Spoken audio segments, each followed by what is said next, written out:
Olá, eu sou o Pedro Miguel Santos. Hoje o jornalista Danilo Tomás conta-nos como Jair Messias Bolsonaro alcançou o poder. Antes ridicularizado, o militar na reserva chegou à presidência do Brasil com uma votação e popularidade que o tornam um dos grandes fenómenos eleitorais da história brasileira, comparável ao ex-presidente Lula da Silva.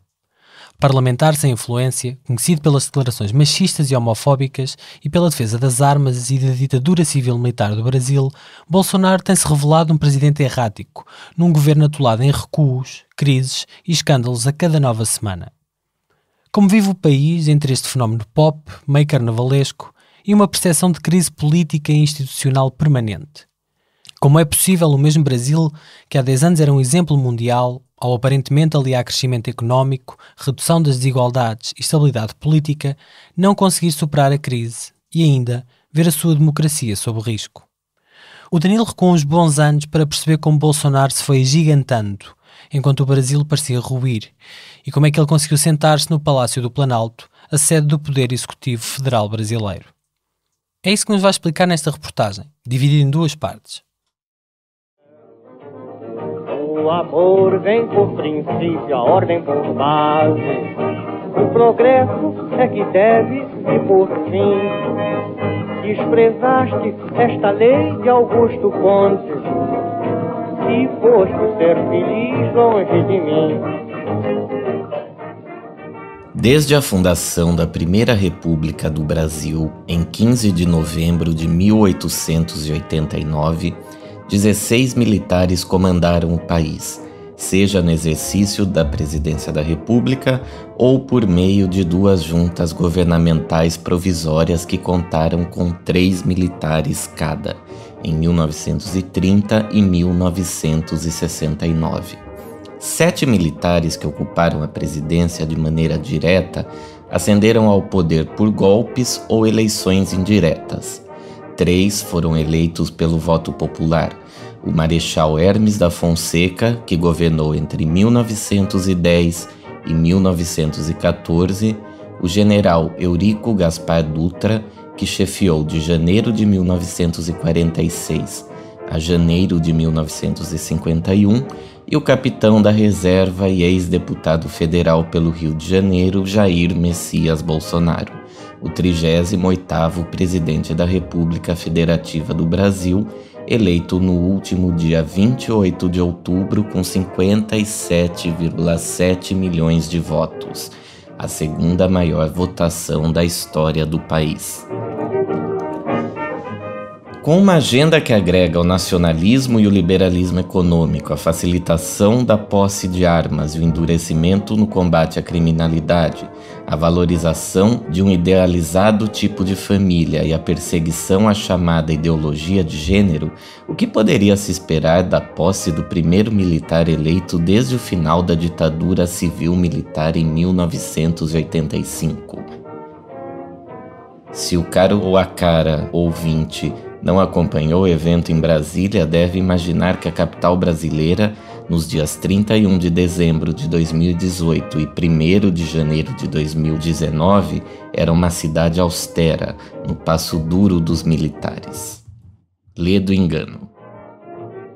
Ao desembarcar em Brasília na noite chuvosa de 31 de dezembro, chamei um táxi e encaminhei-me ao hotel em que me hospedaria na Asa Norte, próximo à esplanada dos ministérios, avenida onde se localizam os edifícios sede de cada ministério do governo federal.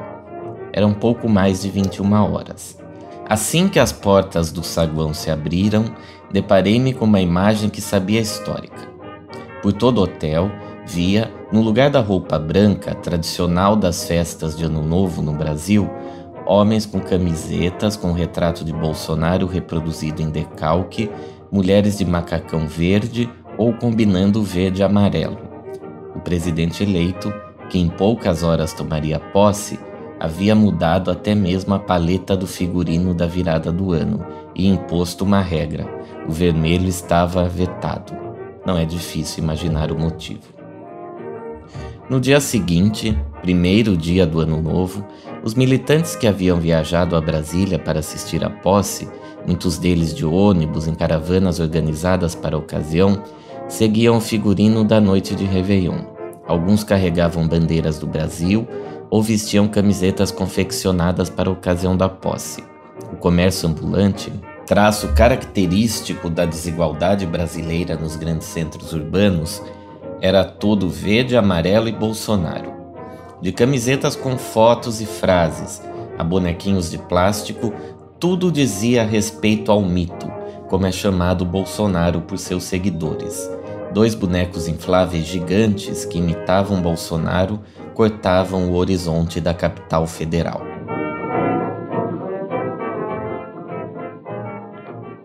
Durante todo o evento de posse, os gritos de guerra alternavam-se. Era comum os cidadãos gritarem. E ainda... Lula tá preso, babaca! Em referência a uma declaração dada pelo senador Cid Gomes, eleito pelo PDT do Ceará. A frase tornou-se famosa porque Cid Gomes é irmão do ex-candidato presidencial Ciro Gomes, que ficou em 3º lugar na primeira volta das eleições e foi dirigida ao militante petista do alto de um palanque, num comício de apoio ao candidato do PT, Fernando Haddad, que perderia para Bolsonaro na segunda volta. O dia 1º de janeiro de 2019 foi o carnaval da direita e da extrema-direita brasileira. Até mesmo o hino nacional, sempre cantado com pompa militar, foi carnavalizado. És do Brasil, ó pátria amada, dos filhos desse sol és mãe, gentil, pátria amada, Brasil!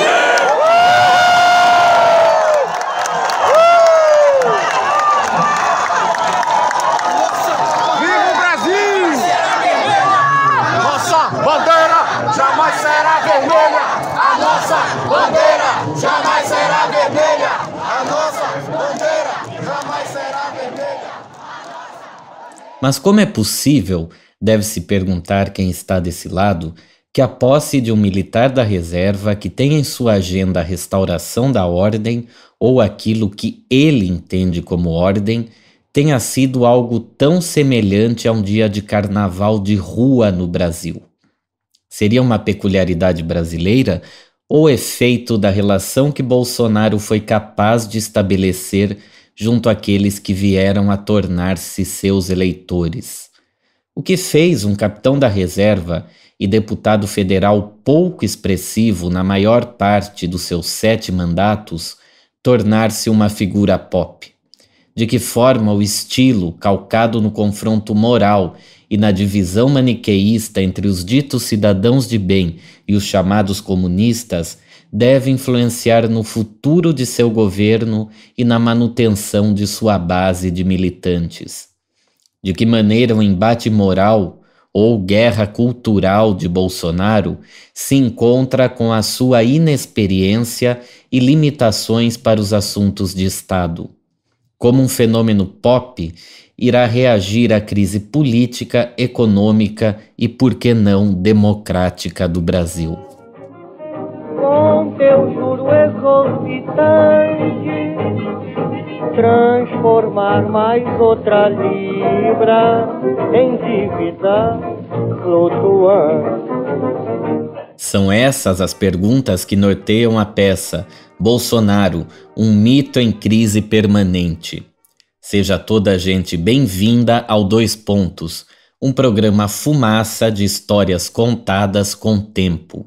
Sou Danilo Tomás e falo do Rio de Janeiro, no Brasil.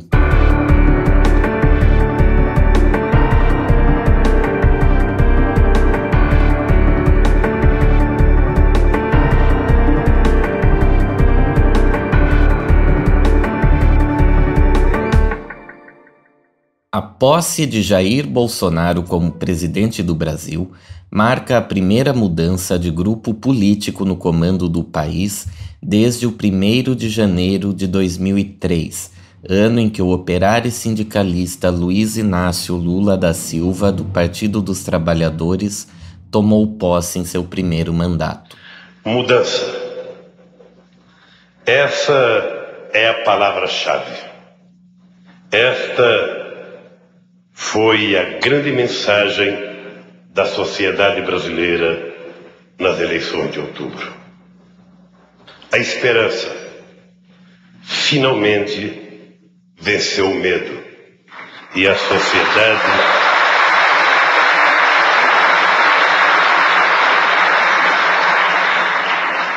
decidiu que estava na hora de trilhar novos caminhos.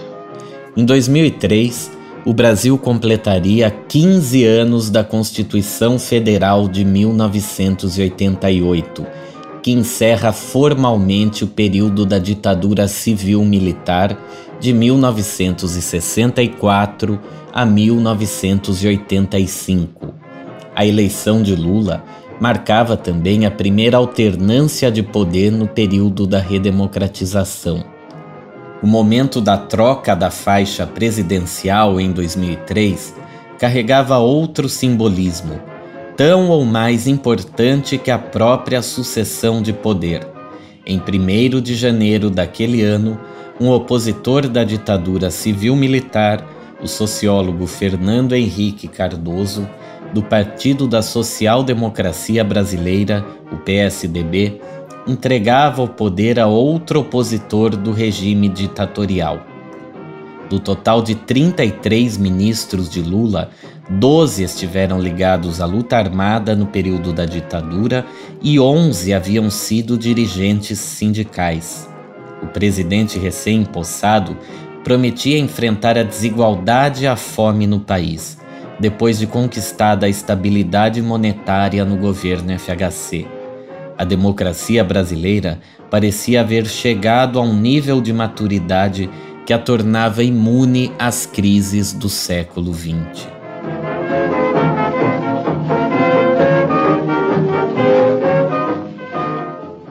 Nos 8 anos seguintes, o Brasil cresceria a uma taxa média de 4% ao ano.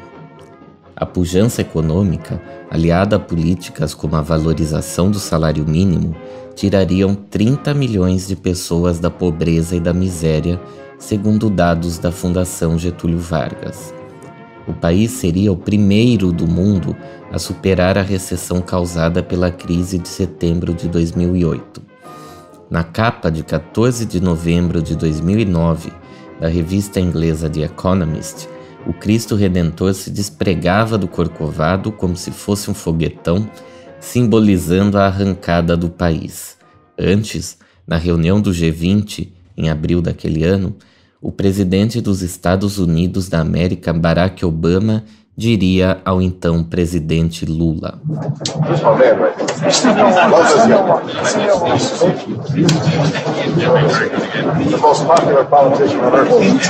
Não era exagero. Lula, ao final do seu governo, em dezembro de 2010, tinha 87% de aprovação pessoal. Elegera sua sucessora, Dilma Rousseff, sem grandes dificuldades, ainda que apenas no segundo turno, no final de outubro de 2010. Pela primeira vez, uma mulher era eleita presidente do Brasil. A minha alegria é ainda maior pelo fato de que a presença de uma mulher na presidência da República se dá pelo caminho sagrado do voto, da decisão democrática do eleitor, do exercício mais elevado da cidadania. Por isso, registro aqui outro compromisso com o meu país: valorizar a democracia em toda a sua dimensão, desde o direito de opinião e expressão até os direitos essenciais, básicos, da alimentação, do emprego, da renda, da moradia digna e da paz social.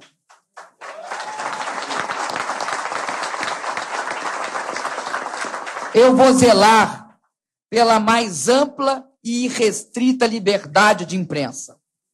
Vou zelar pela mais ampla liberdade religiosa e de culto. Vou zelar pela observação criteriosa e permanente dos direitos humanos tão claramente consagrados na nossa própria Constituição. Zelarei, enfim, pela nossa Constituição, dever maior da Presidência da República. Na ocasião, o futuro parecia à nossa espera. E, de fato, em um primeiro momento, o governo de Dilma Rousseff parecia seguir nessa direção. Já em 2011, ano em que tomou posse, A presidente demitiu 6 ministros acusados de corrupção, mau uso de dinheiro público e tráfico de influência. O crescimento em 2011 foi de 4% e o Brasil superou a Inglaterra, tornando-se a 6ª maior economia do mundo. Sua popularidade chegou a 79% em março de 2013, superando FHC e Lula no mesmo período de governo. A presidente conseguiria ainda implementar aquele que era seu principal objetivo, a redução da taxa básica de juros do Brasil, a Selic, que baliza toda a economia brasileira. O seu intuito com a medida era diminuir o capital especulativo, direcionando-o aos investimentos, de forma a manter o ritmo de crescimento econômico do Brasil. Em agosto de 2011, a Selic era de 12,5% ao ano.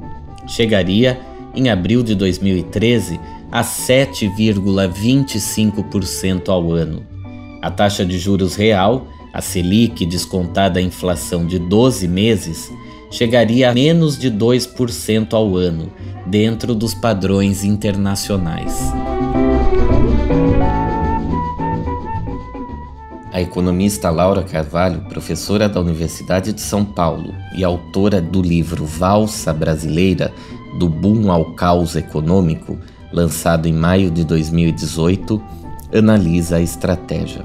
Então a ideia de reduzir os juros era, ao mesmo tempo, facilitar ainda mais o crédito, mas também tirar retorno do capital financeiro e devolver alguma competitividade à indústria nacional. Junto com a política de redução de juros, também foi feita uma política que tinha o mesmo objetivo de redução de custos, por exemplo, tarifas de energia elétrica e outros custos para a indústria. Mas o impacto da política de juros no início do governo Dilma não teve os efeitos pretendidos. A gente nem chegou a ver os resultados. Por quê? O Banco Central reduz os juros muito rápido. Isso vem junto com, ao mesmo tempo, uma crise europeia, em 2012, que traz uma segunda rodada de um pouco de contração para o comércio mundial. Então, o comércio mundial é muito prejudicado. Dificultando que essa indústria convertesse essa alta do dólar que vem como consequência dos juros mais baixos em ganhos de potencial exportador. Então, na verdade, isso não ocorre. A indústria brasileira não exporta mais do que antes.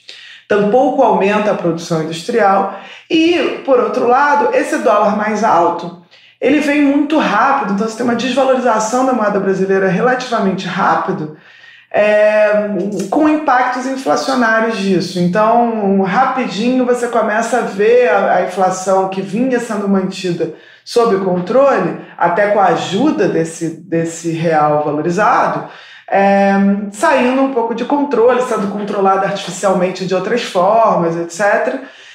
O que faz com que o Banco Central altere a política.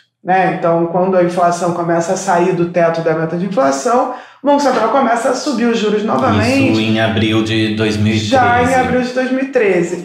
A pressão inflacionária levou a um pedido insólito por parte do governo federal ao prefeito de São Paulo, Fernando Haddad, também ele do PT, logo no início de seu mandato.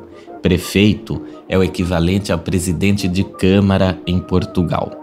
Segundo o relato do próprio Haddad, o governo pediu a ele que segurasse o aumento das passagens de ônibus na cidade, ou autocarros, como se diz em Portugal, que tradicionalmente sobem em janeiro, de modo a conter os índices de inflação no primeiro semestre de 2013.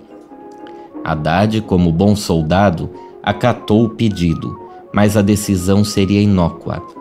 Uma seca prolongada levou ao aumento dos preços de um dos principais alimentos do dia a dia do brasileiro, o tomate, que de janeiro a abril de 2013 teve uma subida superior a 100% no preço do quilo, chegando a custar mais de R$10, algo em torno de 3 euros em valores da época. Está de volta para falar do mais novo vilão da feira, o tomate. O preço do tomate disparou em todo o Brasil e já está pesando no orçamento. A gente vai então... O aumento da inflação é um dos principais medos do brasileiro, em razão da crise inflacionária que durou do início dos anos 80 até a implementação do Plano Real, um projeto de estabilização monetária concebido em 1993 durante o governo de Itamar Franco e coordenado pelo então ministro da Fazenda Fernando Henrique Cardoso. Implantado a partir de fevereiro de 1994, o real foi o 7º pacote econômico em 8 anos. Ao contrário de outros planos, como o cruzado, o projeto de estabilização da moeda foi bem sucedido em encerrar a crise inflacionária e mais tarde garantiu a Fernando Henrique Cardoso a dupla eleição e 8 anos na presidência da República. Compareço perante o Congresso Nacional para receber pela segunda vez a mais alta distinção a que um homem público possa aspirar.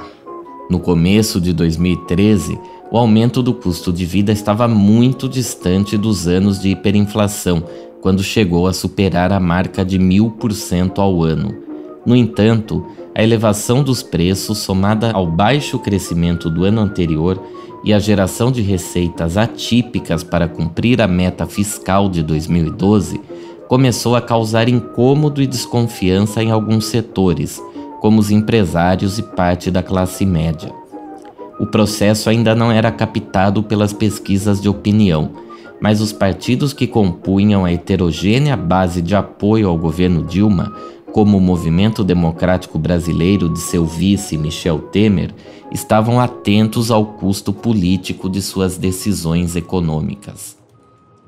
O sociólogo e escritor Sérgio Abranches, autor do livro Presidencialismo de Coalizão, ou Coligação, como se diz em Portugal, termo cunhado pelo próprio Abranches e que sintetiza a necessidade por parte da presidência de chegar a acordos com vários partidos para poder ver os projetos aprovados no Congresso, explica. E o Congresso, ele é um pouco o mercado político, né? O sistema político é um pouco como o mercado econômico. Quando ele vê que uma política do governo não vai dar certo, que ele vai perder popularidade em algum momento, ele traz isso ao valor presente. Quer dizer, então ele torna mais difícil, ele encarece, ele aumenta o custo de demandas políticas ao presidente para poder manter o apoio, né? E foi isso que aconteceu com Dilma. Eles aumentaram o custo de apoiá-la por conta do fato de que começaram a ver que ela estava cada vez mais para a esquerda e, portanto, implementando uma política econômica que certamente não daria certo, né? E o preço a pagar pode ser fazer exatamente o contrário daquilo que se defendia e prometeu ao povo, como nos explica a economista Laura Carvalho. O que é esse programa, ou essa agenda Fiesp que a Dilma estabelece em 2011? Né? Ela, na verdade, foi um pouco o contrário. Você até manteve os programas sociais, mas você acabou retirando o peso que você tinha dos investimentos públicos, então aquela expansão que a gente observava dos investimentos públicos de mais de 25% ao ano, em termos reais, durante o segundo governo Lula, com o PAC, né, que era o Programa de Aceleração do Crescimento, que era coordenado pela Dilma, né? Coordenado pela Dilma, dá lugar a uma semi-estagnação. Os investimentos federais cresceram mais de 20% ao ano, passam a crescer menos de 1% ao ano. Aquele pilar dos investimentos públicos foi abandonado e o que veio no lugar foi um programa de incentivos aos setores industriais, privados, etc. Não só industriais, no início eram os industriais, mas esse programa de redução de impostos acabou sendo estendido para quase toda a economia, e aí não é só culpa do governo, pode ser também, boa parte disso veio pelo Congresso, então o próprio Congresso Nacional, que sofre influência, né, de setores com alta concentração de poder econômico e político, acabou estendendo esses benefícios para muitos outros setores da economia. E na prática isso contribuiu substancialmente para piorar a situação fiscal. Não foi o único fator, é claro que a própria desaceleração da economia que vem em 2011, por razões externas e internas, contribui também para diminuir a arrecadação de impostos, Mas as duas coisas juntas acabaram criando vamos dizer, deixando bem mais vulnerável aos olhos da opinião pública e, sobretudo, da oposição, o governo, porque aí você começa a ter um problema de desequilíbrio que é crescente. Aí você tem, né, as tais manobras fiscais ou contabilidade criativa, que são tentativas de esconder esse déficit crescente, que acabam sendo usado como pretexto até para o processo de impeachment depois. Além disso, naquele momento, o país experienciava uma série de protestos ligados tanto às causas progressistas, como o direito ao aborto, a descriminalização da maconha e os direitos LGBTI, como também em pautas ligadas à direita, como o combate à corrupção e a moralização da política. Em 1º de junho, os prefeitos das cidades de São Paulo e Rio de Janeiro aumentaram em 20 centavos os preços das passagens de ônibus nas duas cidades. Na época, governador do estado de São Paulo, Geraldo Alckmin, do Partido da Social Democracia Brasileira, PSDB, também ele concorrente derrotado às presidenciais do ano passado, aumentou em 20 centavos a tarifa de metrô e trem, conhecido como comboio em Portugal. Foi o gatilho de uma série de movimentos que entrariam para a história como as manifestações de junho de 2013 e mudariam a história da política brasileira. Mesmo com revolução, graças ao rádio e ao parabelo, nós vamos ter transformação neste Brasil verde e amarelo. As revoltas de junho de 2013 tiveram 3 momentos distintos. Os atos que aconteceram entre os dias 7 e 13 de junho em São Paulo tiveram como foco a redução da tarifa para R$ 3,00, €1 em valores da época, e foram liderados pelo movimento Passe Livre, um movimento social que se autodefine como autônomo, horizontal e apartidário e defende o fim das tarifas de transporte público, assim como seu controle estatal. A repressão da polícia militar contra os manifestantes na quinta-feira, 13 de junho, com bombas de efeito moral e balas de borracha, levou a um novo capítulo do movimento. Na segunda-feira, 17 de junho, mais de 200.000 pessoas em todo o Brasil foram para as ruas. Na saída do metrô Faria Lima, em São Paulo, de onde saiu a manifestação, o povo gritava em coro o lema daqueles dias.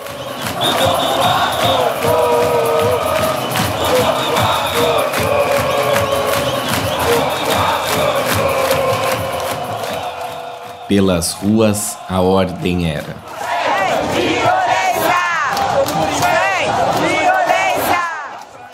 Em Brasília, os manifestantes alcançaram a cobertura do prédio do Congresso Nacional, na Praça dos Três Poderes. Para o sociólogo Sérgio Abranches... É devastador. E se a gente, para entender a eleição de Bolsonaro, a gente tem que entender 2013. Para 2013, na verdade, a gente pode fazer uma imagem assim: nós tínhamos 3 rios enchendo demais, se tornando muito caudalosos e ameaçando como uma enchente mais ajusante. E como é que se dá isso? Lá embaixo, no vale da política, você tem um rio que corre, que irriga uma parte dele com a corrupção, você tem um rio que irriga uma parte dele com a insatisfação econômica crescente por causa da inflação alta e a taxa decrescente de crescimento, e você tem um rio crescendo de forma menos perceptível, esse é um rio de águas menos visíveis, de indignação com as liberalidades comportamentais que o Brasil aos quais o Brasil foi aderindo, porque é um processo mundial de liberação dos costumes, dos comportamentos, de defesa das minorias, né, de proteção às identidades diversas. Quer dizer, esse rio também começou a encher. 2013, no comecinho, era só um movimento de insatisfação econômica, era o primeiro rio vazando um pouco de água, da insatisfação econômica que aparecia na tarifa de ônibus e tal, mas olhado mais amplamente, já era um movimento com um certo um certo conjunto difusos de demandas que levava as pessoas para a rua. Quer dizer, havia mais estímulo a ir para a rua. Dito de outra forma, era mais comum o desejo de ir para a rua do que o ir para a rua para demandar o quê? Havia uma certa diversidade de demandas, mas havia uma convergência no sentido de que temos que ir para a rua. Esse movimento foi muito forte, muito importante e muito pouco compreendido, tanto pelas forças políticas quanto pelos intelectuais e acadêmicos. Durou menos de 20 dias o aumento das passagens de ônibus e metrô. Na quarta-feira, 19 de junho, os prefeitos do Rio de Janeiro e de São Paulo, assim como o governador do estado de São Paulo, revogaram o aumento das passagens.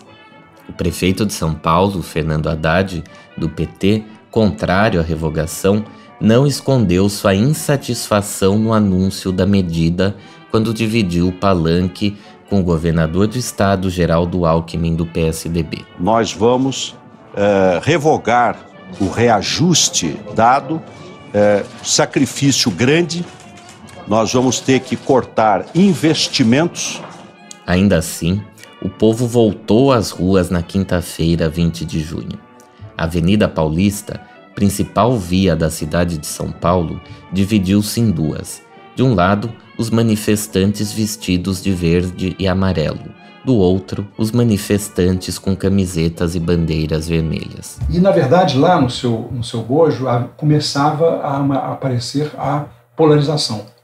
A polarização nos black blocs e a polarização também no refluxo, no retorno das pessoas para a saída delas da rua, quando aqueles movimentos mais organizados ligados ao PT vão para a rua, né? Então, quando eles descobrem que há uma o movimento tinha se tornado de inspiração mais política e o confronto era entre forças políticas organizadas, eles voltam para casa. E voltam para casa e aí esse retorno já devia ter sido entendido como uma rejeição à política, como um todo. Houve outras manifestações e no processo de impeachment da Dilma, esses rios todos produziram uma enchente só.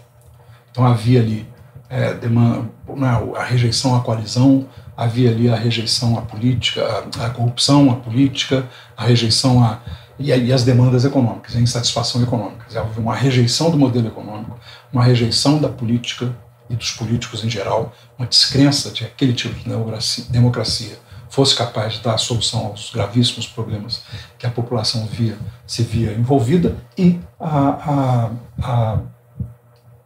ao mesmo tempo, a crescente polarização. Quer dizer, essas águas enchiam o mesmo vale, mas em confronto.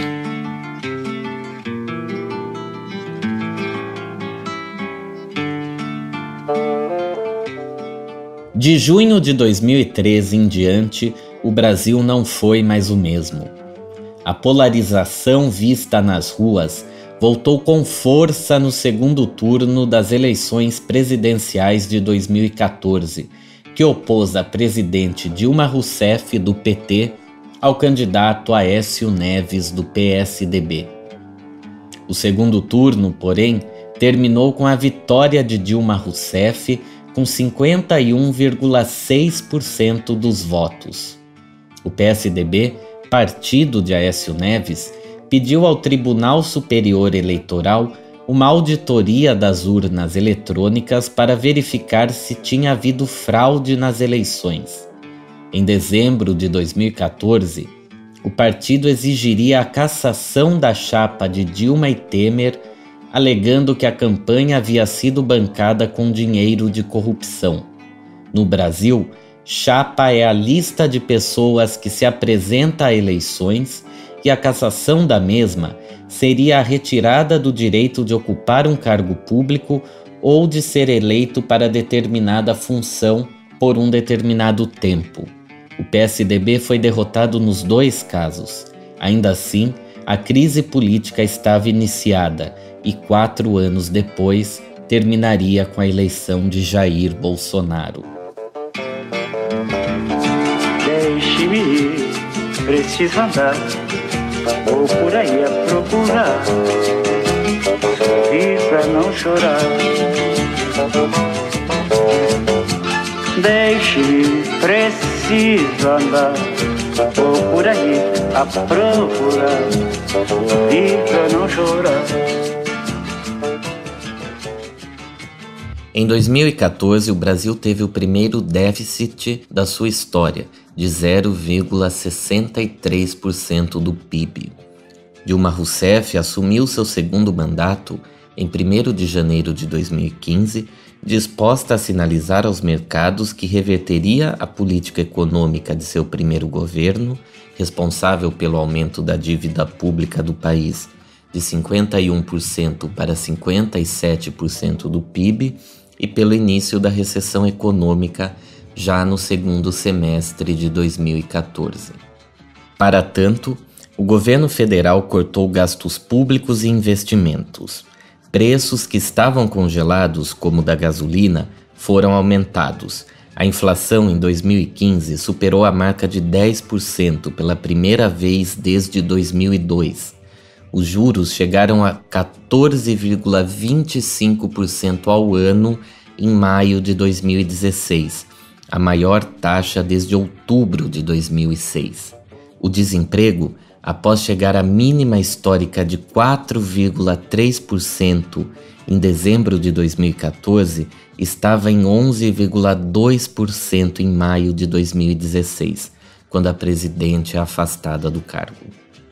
Na Câmara dos Deputados, comandada pelo deputado Eduardo Cunha, do MDB, Movimento Democrático Brasileiro, do Rio de Janeiro, foram colocadas em votação uma sucessão de chamadas pautas-bomba, medidas que elevariam os gastos do governo federal em mais de 200 bilhões de reais até 2022, justamente em um momento no qual o executivo buscava cortar gastos para recompor as finanças públicas e o crescimento econômico. Entre 2015 e 2016, o Brasil viveu a segunda maior recessão da sua história, com uma queda acumulada de 7,2% do PIB. A crise econômica se encontra com a crise política, estimulada por diferentes fatores que levariam ao impeachment de Dilma Rousseff em agosto de 2016. O principal é a Operação Lava Jato.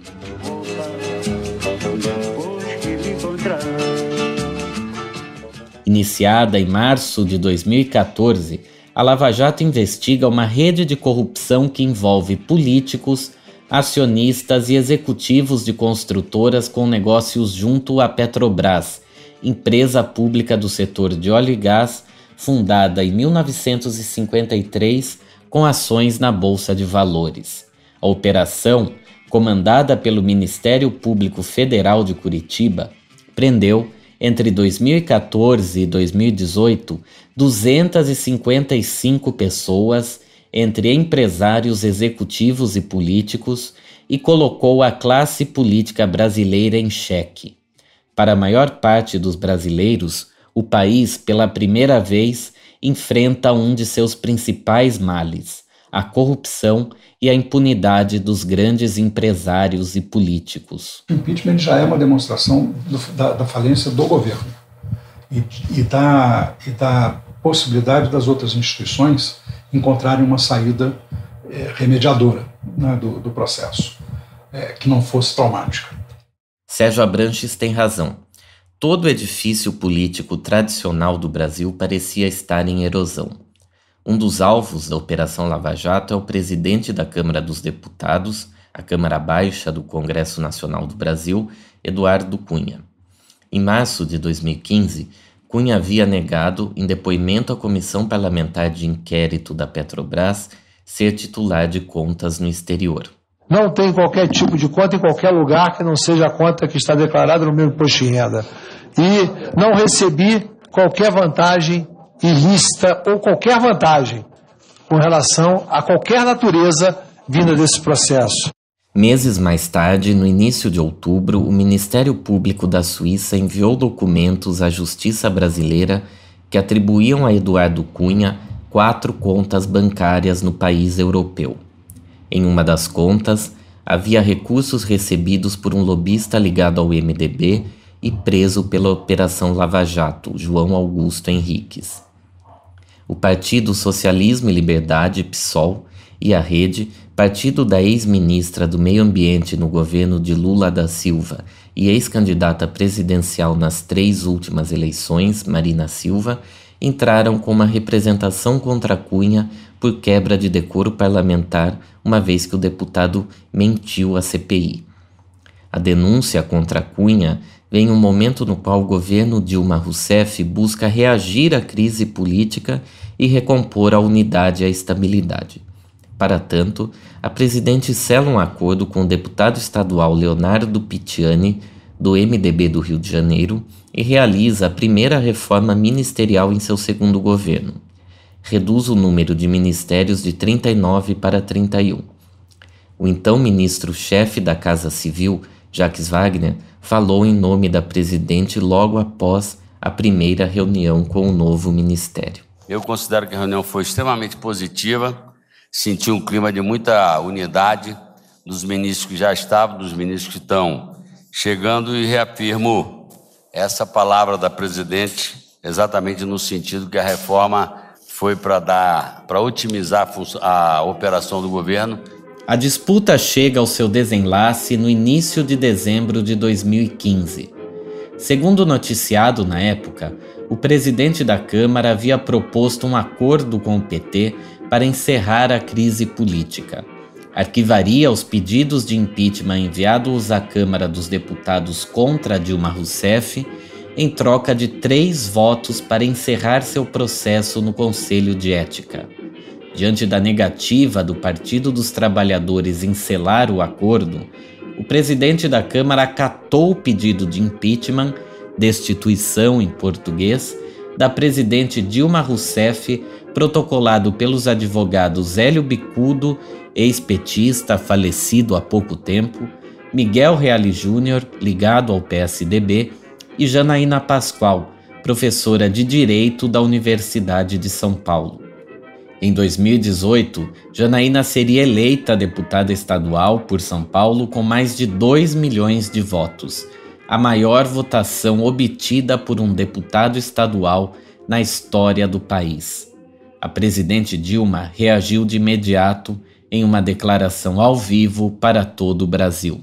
Ainda hoje, eu recebi com indignação a decisão do senhor presidente da Câmara dos Deputados de processar pedido de impeachment contra mandato democraticamente conferido a mim pelo povo brasileiro. São inconsistentes e improcedentes as razões que fundamentam este pedido. Não existe nenhum ato ilícito praticado por mim. Não paira contra mim nenhuma suspeita de desvio de dinheiro público. Não possuo conta no exterior, nem ocultei do conhecimento público a existência de bens pessoais.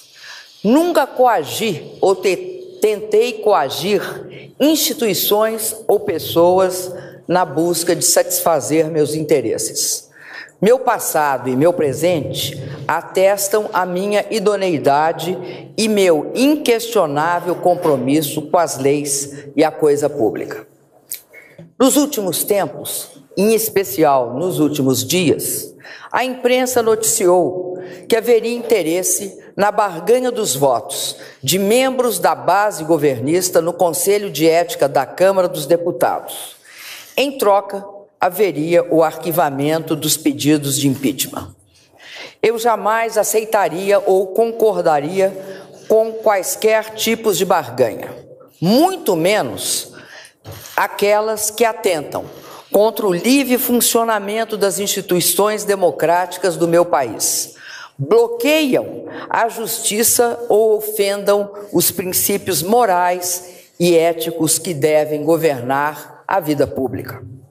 Tenho convicção e absoluta tranquilidade quanto à improcedência deste pedido, bem como quanto ao seu justo arquivamento. Segundo a denúncia aceita por Eduardo Cunha, a presidente Dilma teria cometido crime de responsabilidade, ou seja, um crime que fere a Constituição Federal em 2 ocasiões. A primeira, ao assinar 3 decretos de crédito suplementar no valor total de 2 bilhões e 329 milhões de reais, o equivalente a 500 milhões de euros, que alteraram a meta fiscal do governo sem autorização do Congresso, como manda a Constituição. A defesa de Dilma afirmou na época que os decretos são elaborados por uma grande cadeia de servidores antes de serem assinados pela presidente, de modo que tiveram aval do corpo técnico da União. Já os peritos do Senado consideraram que a participação direta da presidente no caso dos decretos era evidente porque ela assina sua publicação no Diário Oficial da União.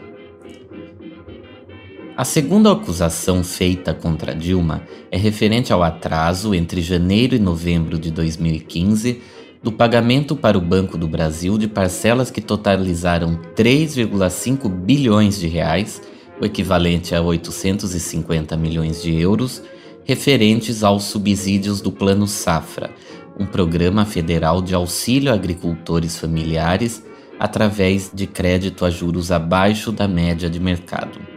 O atraso, considerado irregular pelo Tribunal de Contas da União, foi considerado como uma operação de crédito, o que é vetado pela Lei de Responsabilidade Fiscal, ou seja, ao não pagar as parcelas, era como se o governo tomasse um empréstimo do banco.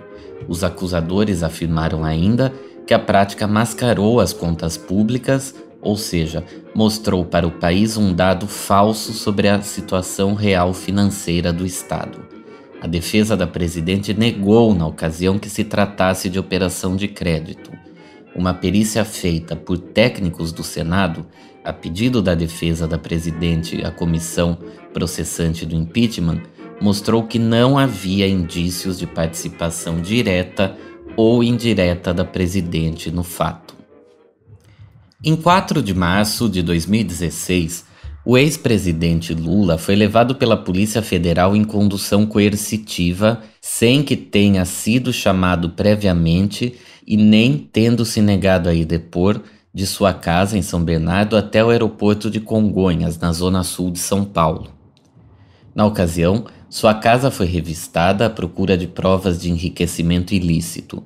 O presidente do Instituto Lula, Paulo Okamoto, e a assessora do ex-presidente, Clara Ante, também tiveram a casa vasculhada naquela manhã. Na tarde do dia 4 de março, o ex-presidente falou ao telefone com a então presidente Dilma Rousseff. Nós temos uma Suprema Corte totalmente acovardada, nós temos um Superior Tribunal de Justiça totalmente acovardado, um parlamento totalmente acovardado, somente nos últimos tempos que o PT e o PCdoB começaram a acordar e começaram a brigar, sabe? Nós temos um presidente da Câmara fudido, um presidente do Senado fudido, não sei quantos parlamentares ameaçados, sabe? E fica todo mundo no compasso de que vai acontecer um milagre e vai todo mundo se salvar. Eu sinceramente, estou assustado com a República de Curitiba. Porque a partir de um juiz da primeira instância, tudo pode acontecer nesse país. A conversa veio a público após ser vazada pelo juiz Sérgio Moro. No diálogo, Lula dá a sua visão sobre a situação política do país em meio à Lava Jato, a crise econômica e a cessão de forças corporativas como no judiciário. Entre julho de 2006 e novembro de 2018, o ex-presidente tornou-se réu em 8 ações penais, acusado por corrupção e corrupção passiva, acusado ainda de ser integrante de organização criminosa, de recebimento de suborno, tráfico de influência e lavagem de dinheiro. Em 12 de julho de 2017, no Jornal Nacional da Globo, noticiário de maior audiência do Brasil, o jornalista William Bonner anunciava: o juiz Sérgio Moro, da Justiça Federal no Paraná, tomou hoje sua decisão a respeito da acusação de que o ex-presidente Luiz Inácio Lula da Silva é o dono oculto de um apartamento triplex no Guarujá, recebido como propina paga pela empreiteira OAS em troca de benefícios em obras da Petrobras. Numa longa sentença de 218 páginas, o juiz Moro resume as acusações que pesam contra Lula, relata os argumentos da defesa e analisa minuciosamente as provas documentais, periciais e testemunhais para concluir. O ex-presidente Lula é culpado dos crimes de corrupção passiva e de lavagem de dinheiro. E por esses crimes, deve cumprir uma pena de 9 anos e meio de prisão em regime fechado. É a primeira vez na história em que um ex-presidente da República é condenado por crime comum no Brasil. Lula poderá recorrer da decisão em liberdade. O ex-presidente Luiz Inácio Lula da Silva é condenado pelo juiz Sérgio Moro a 9 anos e 6 meses de prisão por corrupção passiva e lavagem de dinheiro. Em 24 de janeiro, a 8ª turma do Tribunal Regional Federal da 4ª Região de Porto Alegre amplia a condenação para 12 anos e 1 mês. Lula é levado para as celas da Polícia Federal em Curitiba em 7 de abril de 2018. O ex-presidente, antes de ser preso, recebeu amigos, militantes e correligionários na sede do Sindicato dos Metalúrgicos em São Bernardo do Campo, onde iniciou sua vida política. O ex-presidente, segundo relatos, estava forte e sereno, mas lamentou que houvesse pouco apoio popular contra a sua prisão. Segundo números divulgados na ocasião, apenas 1.000 pessoas foram a São Bernardo do Campo protestar contra o cumprimento da pena. A maior parte era formada por militantes do PT e movimentos sociais ligados ao partido. A economista Laura Carvalho, que ouvimos há pouco, esteve presente no Sindicato dos Metalúrgicos no sábado 7 de abril, nos últimos momentos de liberdade do ex-presidente. Independente de você atribuir ou não alguma culpa ao Lula, é nítida a perseguição que ele sofre, é nítida a forma como, seletiva como a justiça tem se comportado, no caso dele, em relação a de outros políticos relevantes que estiveram implicados em escândalos, seja no PSDB, seja em outros partidos. Eu acho que essa seletividade ela causa uma indignação, porque na verdade ela se encaixa dentro de um quadro geral de perseguição à esquerda como um todo. E eu acho que até o fato do Lula ser, a meu ver, ter sido um presidente que fez até muito menos em termos de mudança estrutural do que se gostaria, assim, ele não fez grandes mudanças radicais no sistema tributário, no injusto sistema tributário brasileiro. A renda dos mais ricos cresceu muito mais rápido do que a renda da classe média e dos pobres nesse período. Enfim, se você olha, lucros dos bancos, enfim, qualquer elemento que você encontra, você vai ver que a elite se beneficiou tremendamente, porque o Lula era um conciliador, até por ser um conciliador, acho que também fez esteve tão próximo desses setores corporativos, etc., e acabou implicado em escândalos de favorecimento ilícito, Acho que ele, na verdade, era, dentro da sua trajetória de sindicalista, um negociador que tentava fazer essa conciliação entre esses diversos setores. E por ser isso, e sofrer essa perseguição, a sensação que dá é que não se pode fazer nada, é que a elite brasileira ela não está disposta a deixar nenhum tipo de avanço social, redução de desigualdade, mesmo que restrita à base, mesmo que sem tocar nos privilégios do topo, aconteça impunemente. Vou atender o mandato deles. E vou atender porque eu quero fazer a transferência de responsabilidade. Eles acham que tudo que acontece nesse país acontece por minha causa. Se dependesse da minha vontade, eu não iria, mas eu vou. Todos vocês daqui para frente vão virar Lula.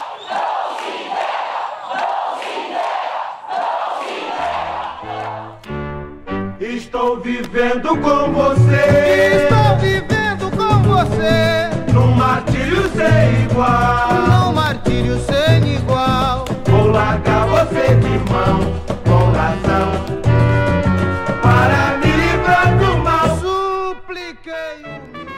A presidência informa que se encontra em plenário 505 senhoras deputadas e senhores deputados, o que significa a existência de quórum constitucional para iniciar a votação da matéria.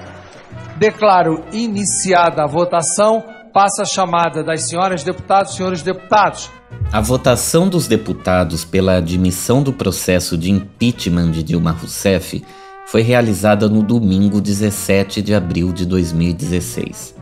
Exibida ao vivo para todo o país, a votação foi acompanhada nas ruas por militantes pró-impeachment e militantes contrários à cassação do mandato de Dilma. Ao final da noite de domingo, a Câmara dos Deputados aceitou a instauração do processo de impeachment por 367 votos, quando eram necessários, no mínimo, 342. Apenas 137 deputados votaram contra a abertura do processo de destituição. A noite de 17 de abril foi marcada por uma série de menções a Deus, à pátria e à família, um ensaio do que estava por vir. Tem um nome que entrará para a história nessa data, pela forma como conduziu os trabalhos nessa casa. Parabéns, presidente Eduardo Cunha. Como vota, deputado? Perderam em 64, perderam agora em 2016, pela família e pela inocência das crianças em sala de aula que o PT nunca teve, contra o comunismo, pela nossa liberdade, contra o Foro de São Paulo, pela memória do coronel Carlos Alberto Brilhante Ustra, o pavô de Dilma Rousseff. Como vota, deputado? Pelo Exército de Caxias, pelas nossas Forças Armadas, por um Brasil acima de tudo e por Deus acima de todos, o meu voto é sim! O presidente da Câmara, Eduardo Cunha, que presidia a sessão, também votou. Que Deus tenha misericórdia dessa nação. Voto sim. Em 12 de maio de 2016, o Senado Federal aprova a abertura do processo por 55 votos favoráveis contra 22 contrários do total de 81 senadores. A presidente Dilma é afastada do cargo. Foi aberto pelo Senado Federal o processo de impeachment e determinada a suspensão do exercício do meu mandato pelo prazo máximo de 180 dias. Diante da decisão do Senado, eu quero, mais uma vez, esclarecer os fatos e denunciar os riscos para o país de um impeachment fraudulento, um verdadeiro golpe.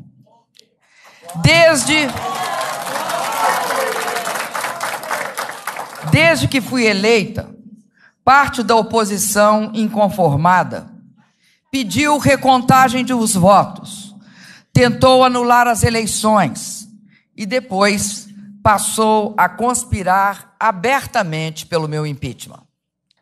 Mergulhar o país no estado permanente de instabilidade política, impedindo a recuperação da economia, com o único objetivo de tomar à força o que não conquistaram nas urnas. O vice-presidente Michel Temer, do MDB, assumia desta forma a presidência do Brasil, de forma interina. Não vamos falar em crise, vamos trabalhar. A missão de Temer, que assumiu oficialmente a presidência em 31 de agosto de 2016, após o Senado cassar por 61 votos contra 20 o mandato de Dilma, era implementar reformas econômicas liberais, baixar o nível da dívida pública e tirar o país da recessão e do desemprego. Criticado, na ocasião, por formar um ministério de homens brancos, Temer nomeia para o Ministério da Fazenda o engenheiro Henrique Meirelles, que tinha sido presidente do Banco Central do Brasil no governo Lula. Ilan Goldfein, economista do Banco Itaú, o maior banco privado do Brasil, assumiu a presidência do Banco Central. Em dezembro de 2016, o presidente aprovou a proposta de emenda constitucional número 95, que ficou conhecida como a PEC do Teto. Com ela, os gastos do governo poderiam subir apenas o equivalente à inflação de 12 meses até junho do ano anterior, no período de 20 anos. A medida foi criticada por lideranças de esquerda, segundo as quais a PEC reduziria os gastos com saúde e educação, cujo percentual mínimo é garantido pela Constituição, além de inviabilizar os investimentos públicos na área econômica e social. Laura Carvalho vê nas medidas processos semelhantes às políticas de austeridade implementadas em países como Grécia, Espanha e Portugal após a crise de 2008 e alerta para as consequências dessas ações. Como na Europa a crise tem sido aproveitada para implementar um modelo de austeridade, de ajuste fiscal muito dramático, com cortes em áreas prioritárias, com investimentos públicos não sendo suficientes nem para cobrir a depreciação, né, para fazer a manutenção de estradas, etc. Aliás, eu tenho a hipótese de que várias das tragédias que a gente está vendo no Brasil em 2019 também, de alguma forma, vêm como consequência dessa crise, dessa falta de investimento em manutenção, etc., que acompanha essa era de austeridade, né? Em julho de 2017, o presidente conseguiu aprovar outra peça legislativa fundamental para manter o apoio das elites econômicas ao seu governo: a reforma trabalhista. É uma vitória do Brasil na luta contra o desemprego e na construção de um país mais competitivo. Eu penso que nós aprovamos uma das reformas mais ambiciosas dos últimos 30 anos. Aliás, desde a Constituição de 88, eu fui constituinte, o país aguardava uma nova legislação trabalhista. Este pacote de medidas, muito criticado pela esquerda por diminuir os direitos e o poder de negociação do trabalhador, determinou que o acordado entre patrões e empregados representados por associações e sindicatos valeria mais do que a lei. Encerrou a contribuição sindical obrigatória, deixando os sindicatos em uma situação financeira crítica, e autorizou o chamado trabalho intermitente, segundo o qual o empregador pode contratar determinado trabalhador para períodos específicos, comunicando-o previamente. Foi a última medida de impacto de seu governo na área econômica. Os empregos prometidos com a reforma, no entanto, não vieram. A taxa de desemprego no trimestre encerrado em novembro de 2018 era de 11,6%, mesmo número de julho de 2016, início do governo interino de Temer. A taxa equivale a mais de 12 milhões de desempregados e é considerada um dos principais fatores para o aumento do número de pobres no Brasil, que cresceu 11% em 2017. É também considerada responsável pela queda de 3,5% na renda dos mais pobres. Os dados são da organização não governamental Oxfam. O presidente preparava-se para aprovar a reforma mais dura de seu governo, a da Previdência, quando foi alvejado, em maio de 2017, por um áudio vazado pelo empresário Joesley Batista, do grupo JBS, o maior exportador de carnes do Brasil, que cresceu durante o governo Lula em sua política dos campeões nacionais, empresas que liderariam o desenvolvimento brasileiro dentro e fora do país. No diálogo, o empresário relatava ao presidente como andava sua relação com o ex-deputado e presidente da Câmara, Eduardo Cunha, naquela altura preso. Que eu mais ou menos dei conta de fazer até agora. Eu estou de bem com o Eduardo. Tem que manter isso. O vazamento do áudio foi um tiro no peito do governo diante da suspeita de que Temer havia pedido ao empresário que subornasse o ex-deputado, que permanece preso, em troca de seu silêncio. A continuidade de Temer na presidência foi colocada em dúvida. O então presidente, em declaração, foi incisivo. Em nenhum momento autorizei que pagassem a quem quer que seja para ficar calado.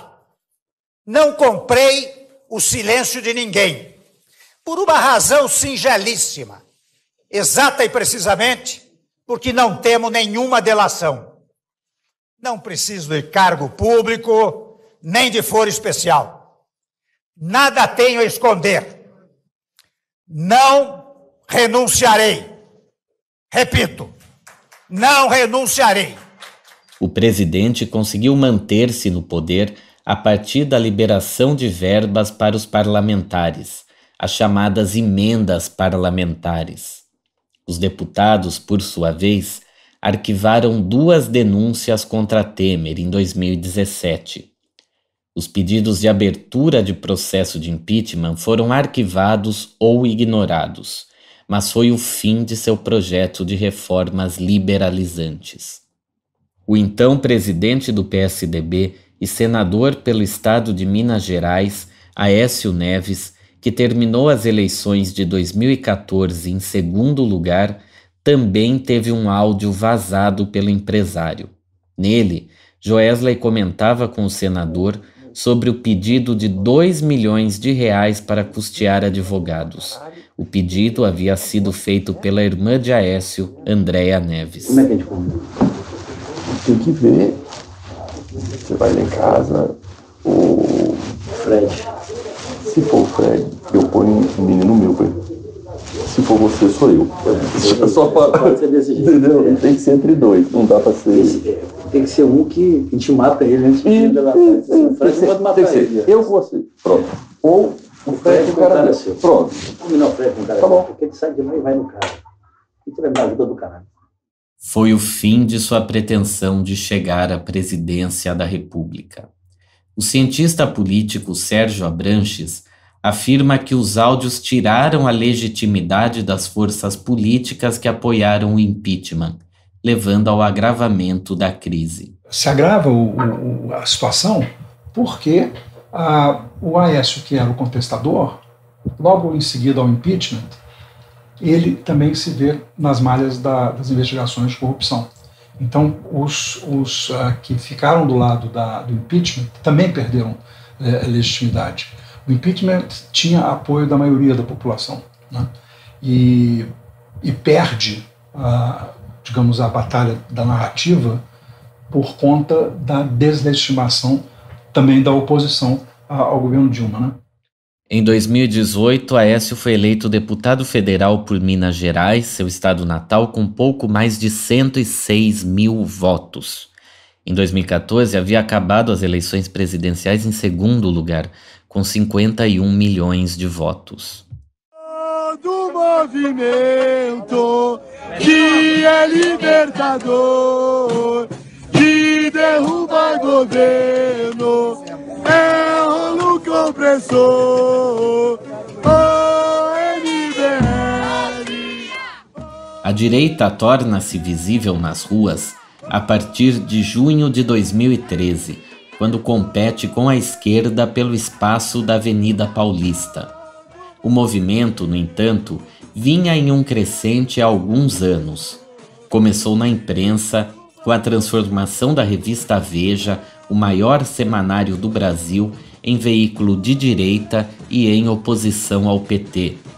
Passou pelo surgimento de think tanks liberais e de direita, como os institutos Ludwig von Mises e o Millennium, que realizam conferências e cursos onde são propagadas ideias liberais. Passou também por protestos de rua, como os atos contra a corrupção em 2011, e pelo surgimento de movimentos sociais de direita, como o Movimento Brasil Livre, que seria a liderança mais evidente nos protestos pelo impeachment de Dilma Rousseff em 2015 e 2016 e tem uma pauta voltada ao combate à corrupção e à diminuição da presença do Estado na economia. Para a economista Laura Carvalho, Essa nova direita ganhou as ruas aliando o discurso da crise econômica com os casos de corrupção investigados na época pela Operação Lava Jato. Se vendeu a ideia que é muito capturada em pesquisas de opinião em 2015, de que, na verdade, a culpa dessa crise é a da corrupção. Então, ficou muito esse senso comum de que a própria corrupção, porque como a crise e os escândalos vieram um pouco simultaneamente, ficou um pouco no imaginário das pessoas que, na verdade, não havia dinheiro circulando na economia porque o dinheiro estava todo nos bolsos dos líderes do PT. Quer dizer, a roubalheira, entre aspas, né, do PT é que teria levado a essa crise. Por isso eu estou sem emprego, por isso eu estou sem renda, por isso eu estou vivendo pior, por isso o serviço de saúde piorou. Enfim, tudo fica nesse imaginário um pouco associado. Para o sociólogo Sérgio Abranches, nesta altura, a direita e não a esquerda comandava as massas nas ruas. Um fato novo na história política do país. Já havia claramente ali um substrato de direita forte que comandava a rua. Não comandava o Congresso ainda, mas comandava a rua. Então essa polarização nas ruas, pró e contra o impeachment, já é uma manifestação clara e direta do que aconteceria nas eleições presidenciais. E, de novo, nem os intelectuais, nem a academia, nem a imprensa entenderam direito esse processo. Por isso serão surpreendidos no futuro com a vitória de Bolsonaro. Com o grau de apoio que a Dilma tinha do seu partido, dos outros partidos da esquerda e de parte da população que ia para a rua pedindo, em menor escala do que os que queriam impeachment, mas de qualquer forma, uma minoria consistente, grande e suficiente para ser respeitada, esse processo foi muito mais lento, muito mais doloroso e muito mais desorganizador do processo político brasileiro. Ali se consolidou essa polarização que eu trato no artigo Democracia em Risco, em que de dois lados muito raivosos, né? E esses dois lados muito raivosos, o embate entre esses dois lados serviu, sobretudo, e esse aqui é uma das evidências de que, de fato, a história se move por contradições, fortaleceu, sobretudo, a extrema-direita. Quer dizer, ao se reunir contra Dilma e contra o PT no processo de impeachment, formou-se um grupo que começou a criar laços de solidariedade entre os seus componentes e que se reforçou essa síndrome que eu chamo não sou eu, os sociólogos americanos é que desenvolveram esse termo, né, de polarização afetiva. O que significa isso? Eu adoro nós e odeio eles. O movimento Brasil Livre elegeria duas de suas principais lideranças. Em 2016, o vereador Fernando Holliday, em São Paulo, e em 2018, Kim Kataguiri, para a Câmara dos Deputados. Outros nomes ligados à militância de direita e de extrema-direita, como a jornalista Joyce Hasselman, também seriam eleitos para a Câmara dos Deputados.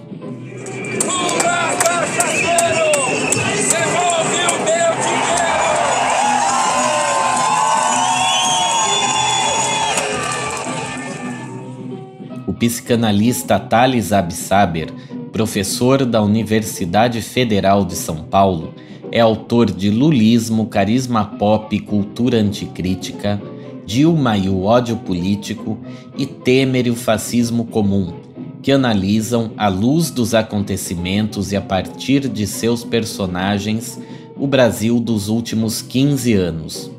Thales é ainda um dos diretores do documentário Intervenção, que narra a ascensão da extrema-direita no Brasil a partir de imagens colhidas na internet. No Brasil, a direita são muitas direitas, né? Essa direita, que é a extrema-direita, ela é uma direita, uma classe média remediada, em geral ligada a muitos ex-militares, né? Que tem um ressentimento de como o processo da democracia congelou e colocou um sinal negativo em relação à ditadura militar. Mas essa é uma das forças da direita. O que a gente vê lá no filme é que essa energia, essa extrema-direita produziu uma energia política com ódio, mentira e delírio, esses três elementos, que na verdade alimentava todo o movimento à direita, anti-PT e pró-impeachment da presidente Dilma. Então, assim, essa extrema-direita ela tinha uma função estratégica muito importante. Ela era que balizava a ideia simbólica que você pode fazer o que você quiser, você pode dizer o que você quiser, você pode imputar ao adversário político a figura, a máscara, a representação que for, né? Que isto é legítimo na luta política, né? E este movimento foi o que graçou na internet. Ele é um movimento que rompe a estrutura de referências históricas, de pactos acordados. Ele vem dizendo nada do que vocês acreditam ou pensam ou leem na história tem validade. Nada. E isso precisa desse polo fascista para que isso funcione, né? Uma certa direita ainda negociava com uma espécie de demagogia antiga dentro das regras do jogo. Não, o problema do PT é que ele quebrou economicamente o país e a corrupção, que são coisas que teriam ainda algum grau de densidade histórica, coisas que aconteceram, coisas reais. Essa outra direita, ela dizia que tinha uma revolução comunista iminente, pronta para acontecer agora, o que é tudo mentira. Ela via armas entrando no país, ela via aviões a jatos sobrevoando, pronto para atacar as pessoas. Até novembro de 2010, Jair Bolsonaro era um político pouco expressivo. Havia sido reeleito para sua 6ª legislatura na Câmara dos Deputados com 120 mil votos. Foi quando, no corredor da Câmara, deparou-se com uma reunião que contava com lideranças e militantes LGBTI para a criação e implementação do projeto Escola Sem Homofobia, voltado a pré-adolescentes e adolescentes em âmbito escolar. Dá nojo! Esses gays, lésbicas, querem que nós, a maioria, entubemos como exemplo de comportamento a sua promiscuidade. Isso é uma coisa extremamente séria. Eu não acho, não. O presidente da Câmara tem que tomar uma providência no tocante a esse assunto, que nós não podemos nos submeter ao escárnio da sociedade. Esse kit para 6 mil escolas, para crianças de 7 a 12 anos, ser distribuído o ano que vem em todas as escolas públicas do Brasil. Isso é uma vergonha. Comissão de Direitos Humanos, não. Comissão, para não ser advertido do meu discurso. Eu vou poupar o adjetivo para essa comissão. Meses mais tarde, em maio de 2011, a presidente Dilma Rousseff ordenou que o Ministério da Educação cancelasse o projeto. Afirmou que seu governo não faria propaganda de opções sexuais. Deu, assim, a primeira vitória política a Bolsonaro. A batalha em torno do Escola Sem Homofobia tirou Bolsonaro dos bastidores. O deputado passou a ser presença constante na mídia brasileira. Deu uma série de entrevistas, por exemplo, ao CQC, programa de humor da TV Bandeirantes, que esteve no ar entre 2008 e 2015. Você apoiaria a ditadura militar se ela acontecesse hoje no nosso país, sim ou não? Dos moldes de 64, sim. E achei que foi, tenho certeza que foi excelente para o Brasil, excelente. Até porque, que ditadura foi aquela que nenhum tiro foi dado, tivemos paredão, o povo tinha liberdade de ir e vir. Participou de programas de auditório na TV aberta, como Super Pop de Luciana Gimenez na Rede TV. Desenho animado. Eu tô com um público aqui que acredito que a idade média seja de 18 anos. Acredito, ok? Talvez um pouquinho menos. Quantos aqui assistem desenho animado? Poucos assistem. É natural a molecada de 12, 10. É natural. Isso é natural. essa idade. Não é natural, normal, eu principalmente, vocês aqui da frente, assistir desenho animado. Por exemplo, o governo aqui lançou aqui agora, está em cartazes em vários locais do Brasil, Diversidade em Animação, 3º Festival Internacional LGBT. Isso é para os nossos filhos.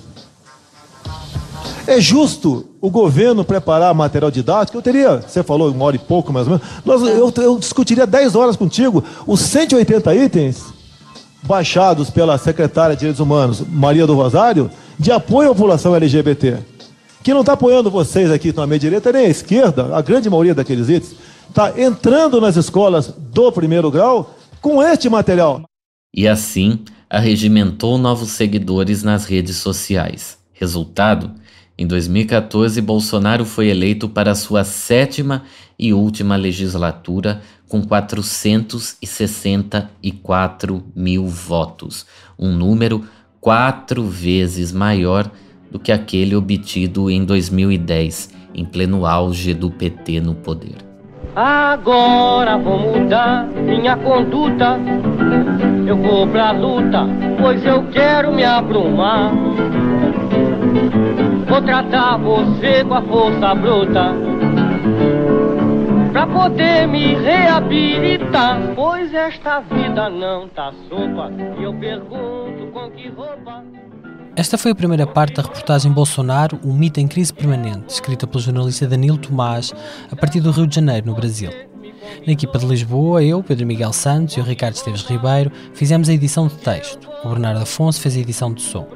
Neste episódio ouvimos alguns certos de músicas dos seguintes artistas: Almirante e Bando de Tangarás, com G&G, seu Getúlio; Ataúlfo Alves, Atire a Primeira Pedra; Cartola, Preciso Me Encontrar; Chiquinha Gonzaga, Corta Jaca; de Chiquinha Gonzaga também Ao Abrir Alas; de Noel Rosa, Com Que Roupa; Filosofia, Onde Está a Honestidade e Positivismo; Ismael Silva, Para Me Livrar do Mal; Radamés Natal e Laurindo de Almeida, Toada.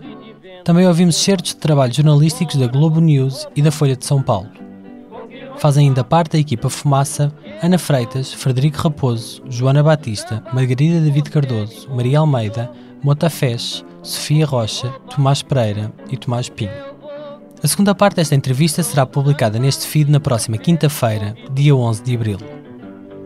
Acreditamos no poder de ouvir as pessoas. Se acreditas no mesmo e queres continuar a ouvir as nossas entrevistas, reportagens e séries, junta-te e contribui em fumaca.pt/contribuir, ajudando a que o Fumaça seja um projeto de jornalismo financiado por quem nos ouve, vê e lê. Até já! Já estou coberto de farrapo, eu vou acabar ficando nu. Meu terno já virou estopa e eu nem sei mais com que roupa. Com que roupa que eu vou pro samba que você me convidou? Com que roupa que eu vou pro samba que você me convidou? Vai de roupa velha e tudo, seu trouxa.